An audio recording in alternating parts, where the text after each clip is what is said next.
The following program is produced by students of the Brian Lamb School of Communication at Purdue University. On this week's edition of Fast Track, we'll visit a World War II veteran and honor flight members to find out why they see the organization as their second home. Then we'll hear from student employees to see how they balance academic and working schedules. We'll also meet with a group of people to see how they investigated ghosts and take you to a night event at Purdue's Recreational Center for a trip around the world. Finally, we'll take you to the Boilerbug Barn to visit some beautiful creatures, stop by Lafayette's Pinball Arcade, and hear about a community center that helps international students adapt to overseas lives.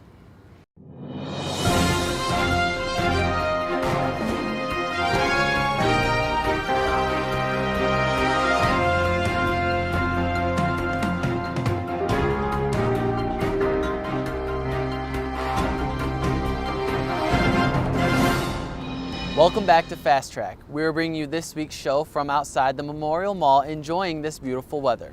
I'm John Rawlings. And I'm Jenny Strouk. Out of the 16 million Americans who served during World War II, less than 1.5 million of them remain, with 600 dying each day. The Honor Flight Program is a nationwide organization dedicated to paying tribute to veterans. There are 137 programs across the United States, 3 of them located in Indiana, and one that leaves from Purdue University's own airport to take these veterans to the war memorials. Sarah Miller has more on the story. I truly give thanks for those kids who saved the world 70 years ago. And they did. They saved the world from the evil of that time. Purdue University Airport is where students study all aspects of aviation, but is also home to one of the 137 honor flights across the nation. The Honor Flight program started in 2005, 1 year after the World War II memorial itself was built, and 60 years after the war ended. What started off as a small project with a few people turned into a nationwide organization across 43 states. The Honor Flight program is a nonprofit organization that honors Americans who have sacrificed for our nation. The program flies these veterans out all over the country to see the Washington, D.C. war memorials free of charge. Pam Mao, co-founder of the Greater Lafayette Honor Flight Hub, started this organization in 2012 to pay homage to these veterans for all they have done. Freedom isn't free, but this day of gratitude is. So if we can do that for them, they deserve it. They deserve more than that, but at least this is something that we can give them at the end of their lives. President Roosevelt declared war on Japan after their sudden attack on Pearl Harbor, entering the United States into World War II. Yesterday, December 7th, 1941, a date which will live in infamy. Raymond Miller was a Purdue engineering student on the baseball team when Pearl Harbor happened. Feeling affected by the sudden attack, he and his brother enlisted in the Army Air Corps the next day. He joined ROTC the following semester and was called to active duty in 1943. We weren't concerned about our future. We just wanted to save our country from the enslavement that was coming. But we felt sure with the Axis powers, Germany, Japan, and Italy, and others, that we had intended.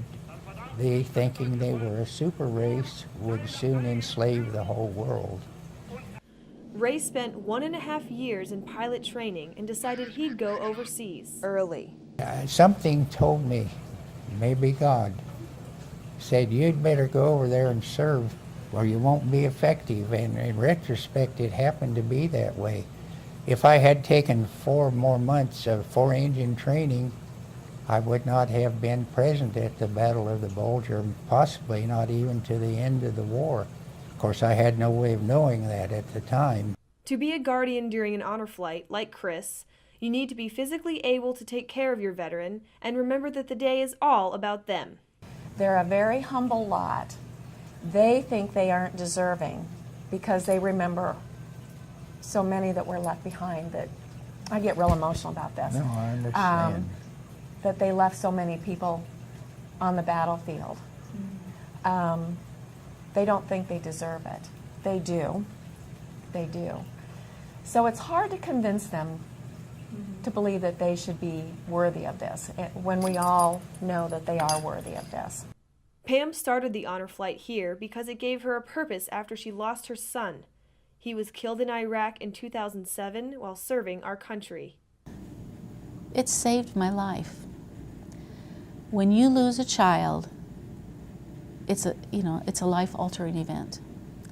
I came back to work about 6 months after my son died, and I can't explain to you, and I hope that you never experience it, but I can't explain to you the emptiness that's inside. And I told my board members after our first or second flight, I said, I found out why honor flight means so much to me, because it's allowed some joy to come back into my heart. To nominate a World War II or Korean War veteran, apply to be a guardian, or to donate to this cause, visit their website at LafayetteGoldStarMothers.org. Reporting for Fast Track, I'm Sarah Miller. Students of all ages look for employment on Purdue's campus throughout the school year. In order to have a job, these students must learn how to prioritize their activities and manage their time effectively. These students also have to make sacrifices that they may not be expecting. Reporter Emily Green has more on the story. Every year, students search for ways to gain experience in their field, ways to make money, or ways to learn better time management. These reasons, among others, are why thousands of students on Purdue's campus turn to employment while taking classes during the semester. Senior Amanda Weinstein stays employed to help prepare herself for life after graduation. I wanted a job to get experience in my industry. I thought it would be good to have a foot in the door when I start to get to the real world and learn some more things. I also need an internship to graduate with my major, so to be able to work at places on campus, it helps me to get an internship in order to graduate, as well as pay for my bills or be able to go out with my friends. I wanted the extra cash. While working too much can be a problem for some students academically, Student Employment Coordinator David Rizet says that if students limit the number of hours they work, being employed can actually improve their GPA. There is some research that shows that students who work a minimum number of hours a week, somewhere in the 8, 10, 12 hours a week range, often get better grades than students who don't work, and that's because they learn better time management skills. The cutoff seems to be somewhere between 15 and 20 hours a week, though, and that's when grades may start to drop a little bit. Being able to work definitely gives me more independence, so I know that when I go out into the real world, I will know how to pay my own bills and know how to do things that other people might not. Although dedicating some time to a job while taking classes can be beneficial, students should consider what sacrifices they might have to make to hold that position. Having a job is a choice, but it's really, it's kind of a time management thing. Students could give up some study time. They could give up time to join a club or organization. They could give up time just going out with their friends to have a job. I sacrifice sleep. I sometimes sacrifice meeting with professors during their office hours and different things because I'm choosing to work. But a lot of it's probably just academic sacrifices and just the stress of having 3 different jobs while taking as many credits as I am. I do take a lot of classes, and then with my work and other activities I do, I sometimes don't get to sleep enough. And then definitely with my social life, because I do work all the time or have classes, sometimes I don't get to do all the things I'd like to do. David Rizet encourages students to look for employment, but advises that they don't take time or effort away from their studies to do so. I think that students can work while they're in college. They just need to limit the number of hours that they work. Traditional students need to remember that they're students first and they're looking for part-time jobs. They don't want to put themselves in a situation where they become workers who are taking classes. I think a lot of people are scared to get a job while doing classes because they think it'll be too much of a workload, but there's jobs all over campus where you can just be a delivery person or do something small where your hours really aren't that much or can fit into your schedule. I know people that have jobs where they work from 12 to 3 every day on campus, which is really nothing, but it fits into their schedule and it helps them get the money. I think that you just need to put yourself out there and go for it. Students looking for employment should stop by the Student Employment Office on the 3rd floor of Schliemann Hall or check out their website for great internship and job opportunities. Reporting for Fast Track, I'm Emily Green. Coming up, we'll meet up with a group of students who are passionate about paranormal investigation. We'll also take you to a night event on campus for a tour around the world. We are all Boilermakers, but we're also much more. We're history makers, exploring the farthest reaches of our universe, often when strapped to a rocket. We are hope makers, rebuilders of Haitian cityscapes who ensure they'll now withstand any disaster. We are difference makers, developers of drought-resistant crops that just might end world hunger. The fact is, what we make moves the world forward. We are Purdue, makers all. Your parents may have told you that there's no such thing as a ghost, but there are people in Lafayette who would disagree with that. Paranormal investigators work to find the unseen, not just out of interest, but for the good of people. Alex Kaufman has the story. The terror of paranormal activity is portrayed often in TV and movies today and has been an interest of man since the days of black and white. Graveyards are known to be one of the most haunted places in the world. This is where investigative groups such as 765 Paranormal have found some of their best evidence for the unseen. Take this clip for example, when a figure flees from the tree when provoked. Give me a sign you're here. Being at the right place at the right time, honestly. I don't think you could just go in one day and scream and shout and something's gonna come up to you and tap you on the shoulder. However, investigative groups have no lack of experiences with the paranormal. I started sweating, like water was coming out of my eyes. I just wanted to get out of there. And then we stood there for a minute and it just sounded like 100 people in the room were just whispering. You couldn't understand what they were saying or make out what they were saying. I walked up to the door and I said the saying, "Come at me, bro." And I heard footsteps coming up and scraping down the wall.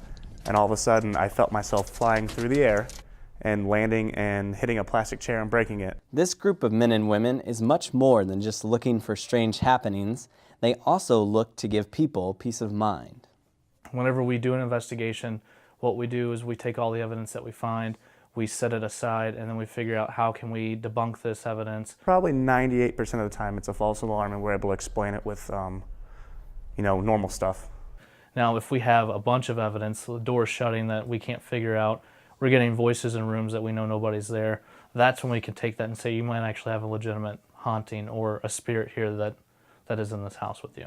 They want the public to know that what they do is science, not science fiction. This K2 meter, for example, catches potentially paranormal anomalies in the electromagnetic field. If we perform the same experiments over and over and over again, and we get consistent results, then we can say, okay, this theory has been proven. Hit one of our flashlight or the REM pod again, just to let us know that you're still here. Thank you. We try like the flashlight test. You make the flashlight really sensitive so that it can turn on and off at a very, very light touch. Unlike its portrayal on television, ghost hunting takes lots and lots of dedication and patience before a discovery. I like to compare ghost hunting as either going fishing or hunting. You can be out there for hours and not get anything. You can cast your line out and wait there for 10 hours and not get a bite on your bait. A Ouija board is a familiar device to the public, but one expert warns against them. When I was a child, I messed with Ouija boards not knowing, and I was fortunate nothing did happen to me, but so many people I talked to, their houses go insane. Like, just doesn't make sense how it's possible, but it is possible. So just stay away from them. And though the unseen is dangerous, it is not to be fled and forgotten. It's not something to be feared, but something to be embraced and explored. Reporting for Fast Track, I'm Alex Kaufman. Now we have seen how students investigate paranormal phenomena at night. Moving on, we will see how students enjoy the night at a cultural event on Purdue's campus. The Purdue Recreational Center hosted an event that showcased different cultures from around the world. This event let students experience something new with a night full of dance, art, and much more. Reporter Kristen Clearwater has the story. A Night Around the World is an event put on by the Purdue Student Union Board and Purdue Rec Sports that gives students the opportunity to learn and explore different cultures. We like to create an environment that celebrates differences, and we want individuals to come in and experience new and fun activities that we do have, and we want them to get a different experience than they may normally not get, and socialize with individuals who have things in common with them. Students enjoyed the many varieties of arts and crafts offered. They were able to make their own maracas, paint an African mask, fold origami, and weave a basket. One of the favorites among students was the henna tattoo booth, where students received a unique design from henna artists. We tried to represent as many cultures as could be represented, and going to the different clubs and organizations on campus was a big thing that PSUB really did and really wanted to emphasize in this event. And it's really nice that we're able to collaborate with them and get some new ideas and different perspectives. Throughout the evening, students could participate in many activities, including the Latin dance performance, a demonstration of Brazilian Jiu-Jitsu, and get a lesson in the Japanese martial art of Kendo. Not only did this event bring activities of different cultures, it also brought food for students to try. In the Rec Center's demonstration kitchen, students learned how to make Greek hummus, Spanish red salsa, Japanese green tea ice cream, Iranian potato salad, and Indian mango latte. We have a Pinterest page, and one cool thing is we've got all of our recipes from our demo kitchens on there. So if you go to one of these demos, you're going to find the recipe there afterwards. The Rec Center has 4 late night events each semester, and all of them come with a unique theme, so students can expect a great time. Their next event is on March 28th, and it's Boiler Madness, which is centered around basketball. We want to keep the doors open late once a month during prime time for individuals to go out and socialize, and we want them to realize that you don't necessarily have to go outside. You can come in and partake in the events that we have here, come in for some free food, free crafts, just get away from school, stresses that you may have in your personal life, and just have some fun. All of these late night events are free. All students have to do is bring in their ID card. For more information on upcoming events, visit the Rec Sports Facebook page. Reporting for Fast Track, I'm Kristen Clearwater. After the break, we'll check out 2 amusement places on campus in downtown Lafayette. We'll also stop by the Boilerbug Barn and a local Pinball Arcade. Then we'll visit Purdue Village Community Center to find out how it helps international students and families learn languages and different cultures. It's all coming up next on Fast Track. I am an American. I am an American. I am an American. I am an American. I am an American. That's the way most of us put it. Just matter of factly. They're plain words, those 4. You could write them on your thumbnail or sweep them across a bright autumn sky. But remember, too, that they are more than just words. They are a way of life. So whenever you speak them firmly. Speak them proudly. Speak them gratefully. I am an American. I am an American. I am an American. I am an American. Since first developing 80 years ago, the Boilerbug Barn has adopted many insects and animals. And whether you want to learn more about insect life or just have a look around, the Boilerbug Barn is definitely worth a visit. Fast Track reporter Jenna Wild took a trip there for a look at this learning facilities offered to Purdue students and the community. The Boilerbug Barn, located in Smith Hall on the West Lafayette campus, was developed by Tom Turpin when he converted his old laboratory into a visitor center full of live and pinned insects. In the entomology department, we have a number of visitors come by that want to see insects either pinned in our collection or the live insects in the rooms that are used for rearing insects for research. And we don't like to take people into our research facilities and our collections. So we developed the Bug Barn as a place to see what's going on in the research labs. Well, it's really great because students can come in here anytime from 8 to 5 and look at all of the insects. It's very useful to classes. Sometimes they can come down here and see, recently we came down to look at the hive and watch the honeybees, and you can experience like there's glass over it so you can feel where they're warm and where they're cool, and hands-on things that people might not normally get to do. Not many people get that close to honeybees without being on the other end of a stinger. The Bug Barn helps me as a student to keep up on information and to remember that not everyone knows what we know. Sometimes it's really easy to get caught up in the knowledge that you have And I think the Bug Barn really grounds us at like a basic level of this is what an insect is and this is what an arachnid is, and it really helps us to be able to understand where our passion started from and to connect with other people who may have similar interests. This is a little Madagascar hissing cockroach. I can probably get him to hiss real quick. So these are one of the world's largest cockroaches, and they're really cool because they have these little dots on their abdomen, and that's where the sound comes out of, and it's just a defense mechanism. The Boilerbug Barn has a variety of animals, from spiders to cockroaches and even a bearded dragon. It provides students the opportunity to learn more about insects and insect-related activities in a hands-on environment. But it's not just Purdue students that take advantage of the Bug Barn. We have visitors that are just coming to campus that would like to come and see the Bug Barn, and so they will come over with grandma and grandpa. They may have Purdue students here, or it may be senior citizens groups that are visiting Lafayette and they decide they're going to make a stop at the Bug Barn. The Bug Barn in Purdue Entomology is actually very active in the community, which is really great.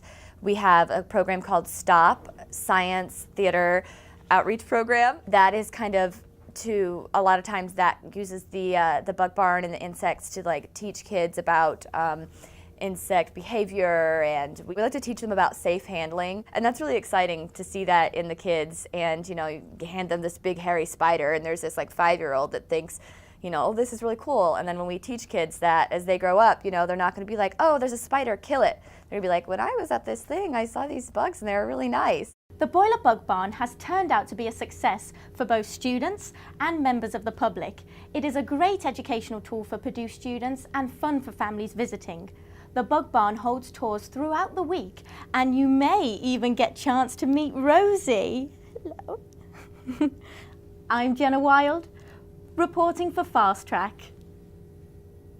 As arcades are quickly becoming a thing of the past, one Lafayette businessman hopes to keep the tradition alive with his own dream, a pinball arcade. Fast Track reporter Billy Jones has more.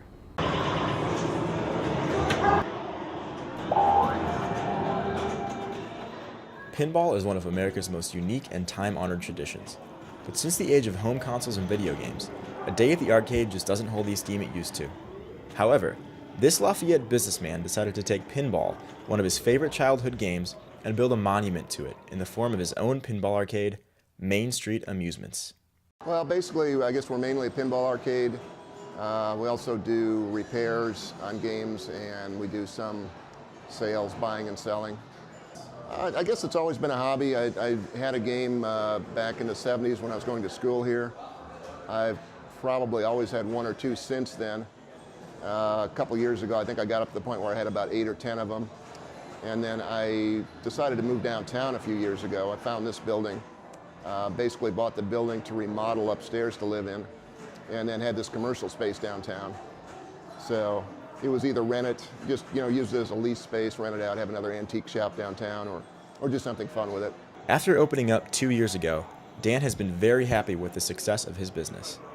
So I'm kind of surprised that it's done what it's done. I really thought going into this that when I opened the doors, nobody would come in here. It would end up just being my own little man cave downstairs, and I was pretty okay with that.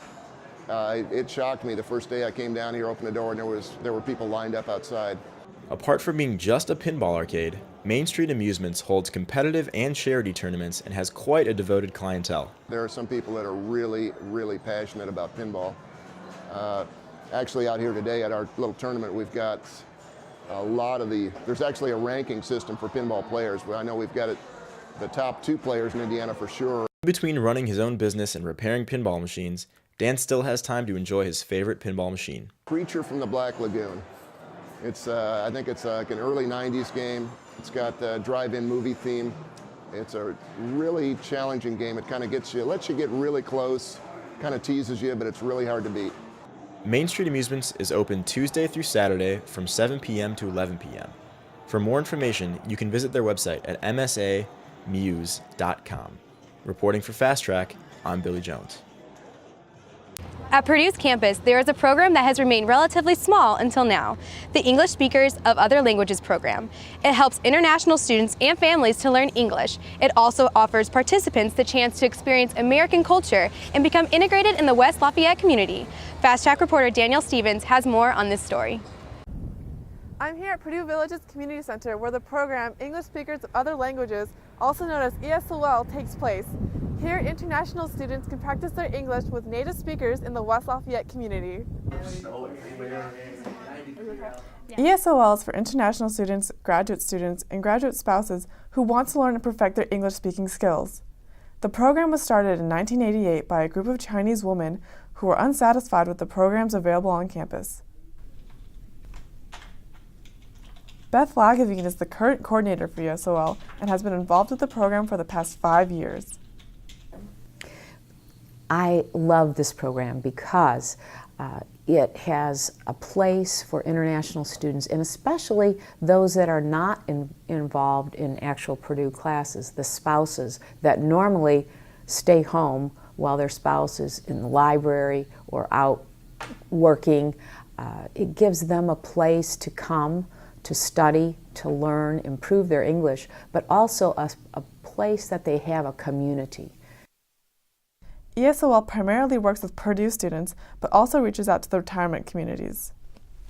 Just this past week, we had a huge international festival where we made displays about, the students made displays about their countries, and they made food, and then we invited those residents who we usually go to their place to talk, we invited them here.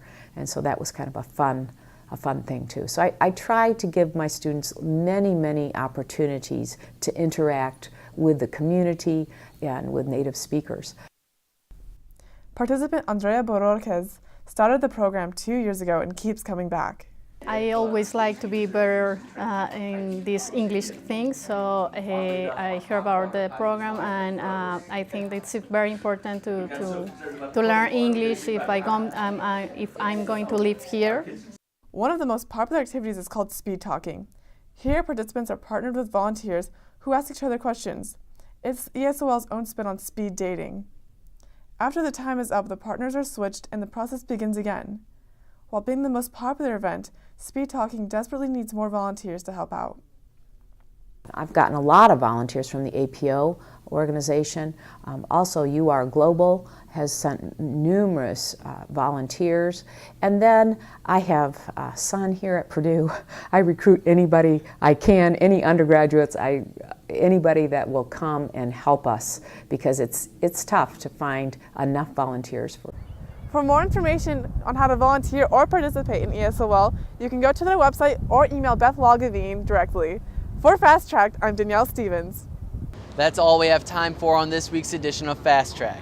Thanks for watching. I'm John Rawlings. And I'm Jenny Straub. Join us again next week on Fast Track.